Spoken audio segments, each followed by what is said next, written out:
Discuss تو ان لوگوں کے ساتھ کیا جاتا ہے جن کی کوئی اوقات ہو.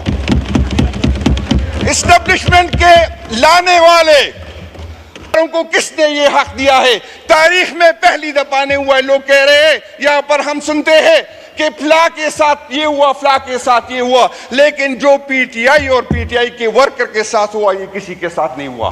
12 ارب روپے کے ایسٹ کے ساتھ جو ہے وہاں پہ اس نے پراپرٹی بنائی. وہ احساس، وہ تکلیف کا احساس کسی کو ہے؟ تکلیف ہوئی ہوگی، اس کی تکلیف ہوئی ہوگی، بالکل ہمیں بھی تکلیف ہوئی ہے. لیکن ہمیں اعتراض ہے کہ یہاں پر 30-40 سال ہمارے پختون جو ہے بے در بدر کی ٹوکریں کھا رہے ہیں. ہمیں اعتراض ہے کہ ہمارا بجٹ تو بڑھ رہا ہے لیکن ہمیں سیکیورٹی نہیں ملتی، ہمارے سکول محفوظ نہیں ہے، ہمارے ہسپتال محفوظ نہیں ہے، ہمارے شہر محفوظ نہیں ہے، ہمارے مسجدیں محفوظ نہیں ہے. تو ہمیں اس پہ اعتراض ہے. یہ سارے ان کا رزق جی ہے اس اسمبلی سے چلتا ہے، ان کا روزگار ہی یہی ہے. یہ کماتے ہیں، یہ کرپشن کرتے ہیں اور اپنے بچوں کو کھلاتے ہیں. ان کا اقتدار کے علاوہ کوئی گزارا نہیں ہے. ایک غلام ابن غلام، یہ پہلی دفعہ دیکھ رہا ہوں، سن رہا ہوں اکبر نے آج پوری قوم کہ کو اس سائٹ پہ بیٹھے ہوئے لوگ، اپنی ہی پارٹی پر پھٹ پڑے، جو ہمیشہ اس سائٹ پہ بیٹھے ہوئے لوگ اس بجٹ پہ تنقید کر رہے ہیں. اور پچھلے 3-4 دن سے میں جو سنتا ہوں، میں جو دیکھتا ہوں، ایک شیخ وقاص صاحب، قیصر شیخ صاحب، شاید اس کی منسٹری کی شریف بندہ ہے، اچھا بندہ ہے، شاید منسٹری کی مجبوری ہو، یا فائنانس منسٹر صاحب سے اس کی میرا خیال ہے علاقے کا ہے، یا یہ مجبوری ہو. ایک میری بہن نے کوشش کی، ایک غلام ابن غلام کوشش کی کہ اپنے آقاؤں کو خوش کرے.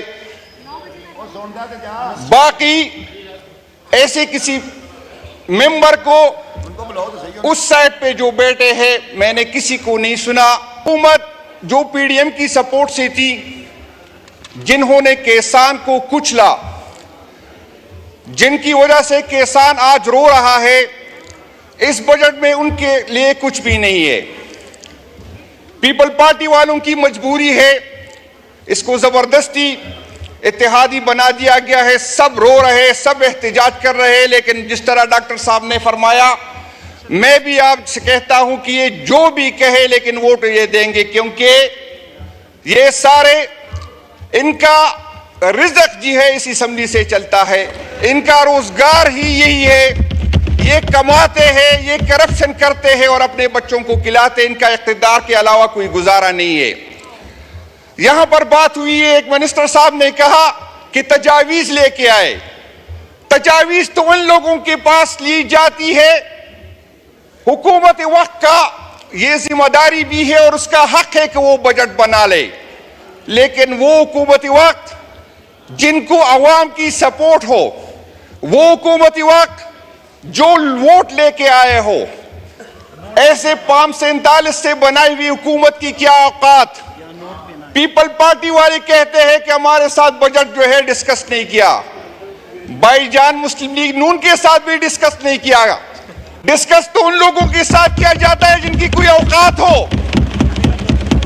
اسٹیبلشمنٹ کے لانے والے، آج پہلی دفعہ میں سن رہا ہوں، ایک منسٹر صاحب فرما رہے تھے کہ اسٹیبلشمنٹ کا بجٹ 2200 ارب روپے رکھا گیا. اس ٹائم اب ہندوستان کا یہ تھا. میں منسٹر صاحب سے ریکویسٹ کرتا ہوں کہ صرف یہ کمپیریزن نہ دے، ہندوستان کی ریزرو کا بھی بتا دے، ہندوستان کے ایکسپورٹ کا بتا دے، اس کی تعلیم کی بتا دے، اس کی ترقی کی بتا دے. اور ہمیں اعتراض ہے، ہمیں اسٹیبلشمنٹ کے بجٹ پہ اعتراض ہے. صرف 2200 ارب روپے نہیں ہے. سویلین کی جو بجٹ ہے، سیلیون کی جو تنخواہیں ہیں، جو پینشن ہے، 560 ارب روپے وہاں پر بھی ہے. ہمیں اس لیے اعتراض ہے کہ ہم اپنی ملک کی دفاع چاہتے ہیں. ہم چاہتے ہیں کہ ہماری دفاع مضبوط ہو، ہم چاہتے ہیں کہ ہماری آرمی مضبوط ہو، لیکن اس کا جو کام ہے وہ اپنا کام کرے. ہم اس لیے اعتراض ہے کہ آیا ہمارے اداروں کے ساتھ اتنا زیادہ فنڈ ہے؟ ہمیں اس لیے اعتراض ہے کہ ہمارے ادارے جو وہ کام اس کی ذمہ داری بنتی ہے وہ نہیں کرتے، وہ کسی اور کام میں لگے ہوئے ہیں۔ ہمیں اس لیے اعتراض ہے کہ یہاں کے ادارے جو میرے ڈیفنس کی بجٹ سے اس کو پیسے ملتے ہیں، ایک ایم این اے کے ساتھ رابطہ کیا گیا تھا کہ آپ کو 20 کروڑ دیں گے، آپ کو 30 کروڑ دیں گے۔ ہمیں اعتراض ہے اس فنڈ پہ کہ فنڈ کہاں سے آتا ہے۔ ہمیں اعتراض ہے کہ یہاں پر 30-40 سال ہمارے پختون جو ہے بے در بدر کی ٹوکرے کھا رہے ہیں۔ ہمیں اعتراض ہے کہ ہمارا بجٹ تو بڑھ رہا ہے لیکن ہمیں سیکیورٹی نہیں ملتی، ہمارے سکول محفوظ نہیں ہے، ہمارے ہسپتال محفوظ نہیں ہے، ہمارے شہر محفوظ نہیں ہے، ہمارے مسجدیں محفوظ نہیں ہے۔ تو ہمیں اس پہ اعتراض ہے۔ یہاں پر ایک صاحب کو میں سن رہا تھا کہ کرنل شیر خان شہید کی مجسمے کو کسی نے توڑا ہے اور اس کی فیملی کو جو ہے تکلیف ہوئی ہوگی، اس کی تکلیف ہوئی ہوگی۔ بالکل ہمیں بھی تکلیف ہوئی ہے، لیکن کرنل شیر خان کے فیملی کو جو تکلیف اس لیے ہوئی ہے کہ اس ملک کے جرنیل نے لٹیروں کو، جیب کتروں کو عوام پہ مسلط کیا۔ جنرل شیر خان کی فیملی کو یہ بھی تکلیف ہوئی تھی کہ وہ جنرل 12 ارب روپے کے ایسٹ کے ساتھ جو ہے وہاں پہ اس نے پراپرٹی بنائی۔ وہ احساس، وہ تکلیف کا احساس کسی کو ہے؟ ہم چاہتے ہیں کہ ہمارا ڈیفنس مضبوط ہو، لیکن ہم یہ بھی چاہتے ہیں کہ ان اداروں کا احتساب ہو۔ ہم یہ بھی چاہتے ہیں کہ ان اداروں کو کس نے یہ حق دیا ہے۔ تاریخ میں پہلی دفعہ نہیں ہوا ہے۔ لوگ کہہ رہے ہیں، یہاں پر ہم سنتے ہیں کہ فلاں کے ساتھ یہ ہوا، فلاں کے ساتھ یہ ہوا، لیکن جو پی ٹی آئی اور پی ٹی آئی کے ورکر کے ساتھ ہوا یہ کسی کے ساتھ نہیں ہوا۔ کسی کی بیٹیاں نہیں اٹھائی گئی، ہمارے لوگوں کی بیٹیاں اٹھائی گئی، اس کو بلیک میل کیا گیا۔